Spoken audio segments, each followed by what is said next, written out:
File आहे ना तिथे अटकली आहे. आता इथे रिन्यूसाठी मी अप्लाय करतो आहे. मेपासून माझं फाईल आहे ना अप्लाय नाही झालं.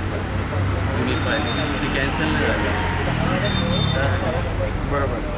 तर मी स्वतः पासपोर्ट ऑफिसमध्ये पोलीस व्हेरिफिकेशन विभाग सांभाळलेला आहे.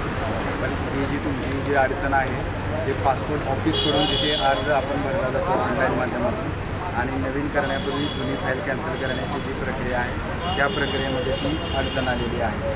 तर पासपोर्ट ऑफिस या विभागाकडे तिथे दाद मागण्यासाठी किंवा तुम्हाला जाण्यासाठी सुद्धा पर्याय उपलब्ध नाही आहे. तुम्हाला तिथे जायचं असेल तरीसुद्धा तुम्हाला पहिल्यांदा अपॉइंटमेंट घ्यावी लागते आणि ती अपॉइंटमेंटसुद्धा 1 महिन्यानंतर 2 महिन्यानंतर मिळते. आणि अशा प्रकारे आपल्या सरकारी व्यवस्थेमध्ये अनेक दोष आहेत. त्यामुळे तुमच्यासारख्या नागरिकांचा खूप वेळ वाया जातो.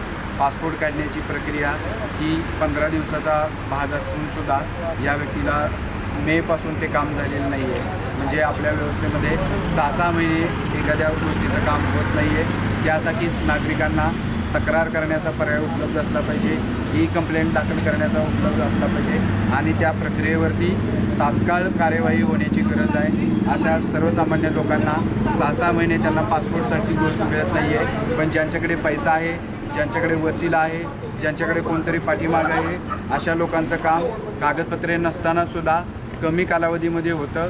भारतातून परदेशातून येणाऱ्या लोकांनासुद्धा बेकायदेशीर भारतामध्ये प्रवेश करणाऱ्या बांगलादेशी लोकांना, अफगाणी लोकांना, नेपाळी लोकांनासुद्धा पासपोर्ट मिळतात. पण भारतामध्ये राहणाऱ्या, महाराष्ट्रामध्ये राहणाऱ्या अशा आपल्या नागरिकांना पासपोर्ट मिळत नाही आहे. त्यांना त्रास सहन करावा लागतो आहे. मी या माध्यमातून आपणाला विनंती करू इच्छितो की तुम्ही आम्हाला या व्यवस्थेमध्ये बदल घडवण्यासाठी समर्थन द्या. ॲपल चिन्हावरती बटन दाबून आम्हाला विजय करा आणि आमच्या योजनेमध्ये सरकारी सेवा नागरिकांना लवकर मिळवण्यामध्ये आम्ही प्राधान्य दिलेलं आहे आणि त्याच विभागात मी काम करत होतो. या विभागामध्ये मी माझ्या पातळीवरती चांगलं काम करण्याचा प्रयत्न केलेला आहे. पण संपूर्ण स्तरावरती चांगलं काम करण्यासाठी मला समर्थनाची आणि साथीची गरज आहे.